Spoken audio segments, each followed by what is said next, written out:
Why is the Vatican visiting this evangelical church?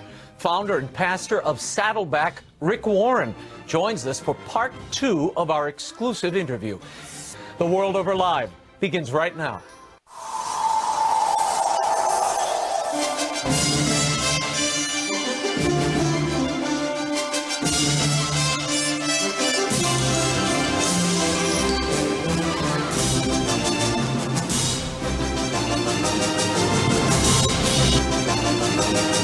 Now, once again, Raymond Arroyo.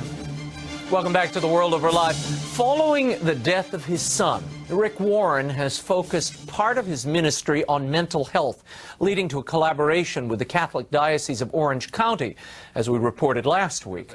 In the second part of our exclusive interview, Warren discusses the origins of his best-selling book, The Purpose-Driven Life, a recent visit by a Vatican delegation, and the channel he finds himself watching more than any other. Here's my conversation with Rick Warren. The Purpose-Driven Life is the best-selling book in the world. 36 million plus copies. It's been translated more than any book except the Bible. What is the key to that success? Why were so many people touched by that book and continue to be? You know, Ray, there's not a single new thought in Purpose-Driven Life that hadn't been said for 2,000 years. I just said it in a fresh way. I said it in a simple way. When I was writing Purpose-Driven Life, it took me 7 months, 12 hours a day. I'd get up at 4:30 in the morning. I'd go to a little study, start at 5 a.m. I was fasting till noon, and I would light some candles, and I would start writing and rewrite and rewrite and rewrite and rewrite.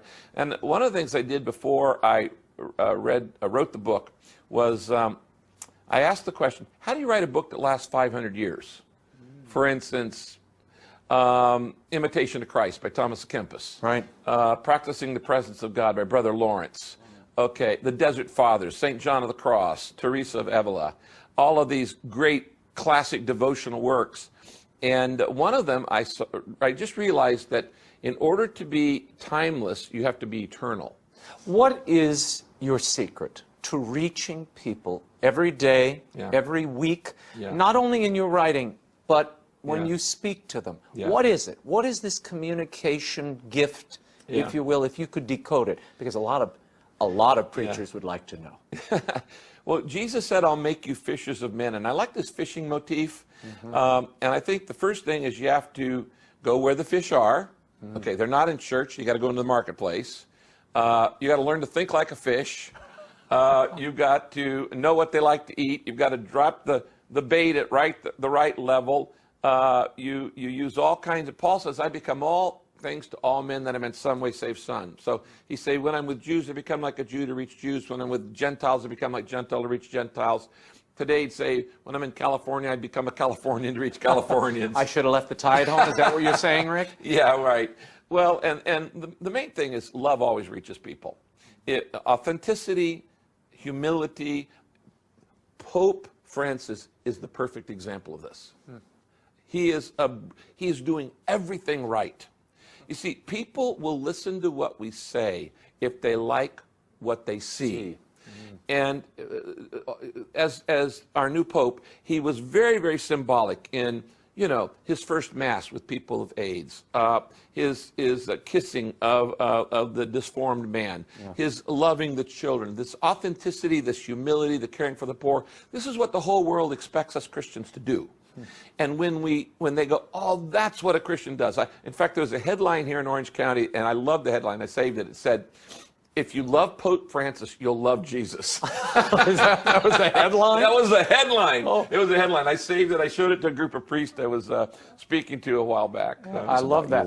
I want to they all say, you know, Rick Warren is truly non-denominational. He's focused on Christ exclusively. If you love Jesus, we're on the same team. But this is an anomaly in many areas of Christianity. For many people, But what is the obstacle, do you think? Keeping Christians apart and away from that unity that Christ prayed for, that John Paul II was such a book. Well, all the recent popes. Absolutely. Have every one of them. Done this outreach. Every we one need to of be them. one. Exactly. What is keeping these communities apart, and what do you think is bringing them together? Well, I think we need to go back to the words of St. Augustine. You know, in the essentials, You know, we have unity. Right. In the non-essentials, we have liberty. Diversity, yeah. And in all things, we show charity. And I think this is really true. Now, I think as the world becomes increasingly, particularly the Western culture, more secular, more anti-Christian, we're seeing, for instance, religious liberties being threatened and things like that. It is really incumbent on all Christians of every brand and stripe that we join together on the things that we share in common. And when I say, do you believe in the Father, Son, and Holy Spirit? Yes. Do you believe Jesus Christ rose? Yes. Do you believe he died on the cross? Yes. Do you believe in hell and heaven? Yes. Do you believe the Bible's God's word? Yes. Then we're on the same team. We might not agree on all of the minors, but we are Christians. And here's the thing. People don't realize how big the church really is. It's the largest organization on planet Earth. We don't have anything to apologize for. There's 600 million Buddhists in the world. There are 800 million Hindus in the world. There are about 1.5 billion Muslims, but there are 2.3 billion Christians who would say, I believe Jesus is who he claimed to be, the Son of God. That means 1 out of every 3 people on this planet. The church is bigger than China. Do you think events like this, moments like this, are actually sources of unity and moments of unity, particularly for Catholics and evangelicals? Sure. Well, obviously, we have so much in common in protecting our religious rights and really the religious rights of other people who we disagree with on beliefs and behaviors. Muslims, for instance, don't drink alcohol. If all of a sudden they made a law that said every Muslim restaurant has to serve alcohol, I would be there protesting with that. If they made a law that said every Jewish deli in New York City has to sell pork, right, I'm going to be there protesting. I don't have a problem with pork, but I'm going to protest that. If they make a law that says every Catholic school has to provide contraceptives, if you're morally convinced you shouldn't have contraceptives, I stand with you, firm with you on your belief on that, because you have a right to train your children the way you want to. The Vatican recently sent a delegation here to Saddleback, the Pontifical Council, the Academy for Life. The Academy for Life, exactly. Tell me what they discovered and why did they come? This was a sizable group. It was. There were about 30 bishops from Europe. One of the men who had been actually trained and mentored by Jean Vanier, and which is an interesting thing because we have a retreat center here, and my spiritual director, who grew up at Saddleback, actually went and trained under John Vanier too. So I'm very excited about that. But they were talking about the new evangelization, and Saddleback has been very effective in reaching secular mindset. Our church is 33 years old. Easter 2014, Saddleback is our 34th anniversary. And in 34 years, we've baptized 38,000 adults. Now, these are adult converts, people of no religious background, people who say, I was nothing before I came to Saddleback. So we figured out a way to reach that mindset, and I fully support the Catholic Church's new evangelization, which basically says we've got to re-evangelize people who are Christian in name, but not in heart. Tell me about the little breather you take in the day when you watch television, which surprised me. When we first met, you came up to me and said, hey, Raymond, and I said, I can't believe you watch this You know what? I'm an avid fan of EWTN. I make no bones about it. I probably watch it more than any Christian channel because I happen to like. Well, you know what? Because you have more shows that relate to history. And if you don't understand the roots of our faith, that God has been working for 2,000 years, regardless of what brand of believer you are, God has been working for 2,000 years in his church. And if you don't have those roots, you're like the cut flower syndrome, or you're a tumbleweed. One of my favorite shows, which you repeat often, is the Chaplain of Divine Mercy. Really? Which I love, and when I've had a very stressful day, I'll come home, I've got it taped, and Kay and I will both listen, we'll put it on and just sit back, relax, worship, And in that time of reflection, meditation, quietness, I find myself renewed and restored. So thank you for continuing to replay the Chaplet of Divine Mercy. Thank Mother Angelica. Thank you, Mother Angelica. When I walked into your office here, I was struck. You have 3 images and personal notes that confront the person walking into your office, which I have to say was a lot smaller and more humble than I ever thought. I thought we'd get this spacious, palatial office. Yeah, I'm it's not a very much humble into bling. office.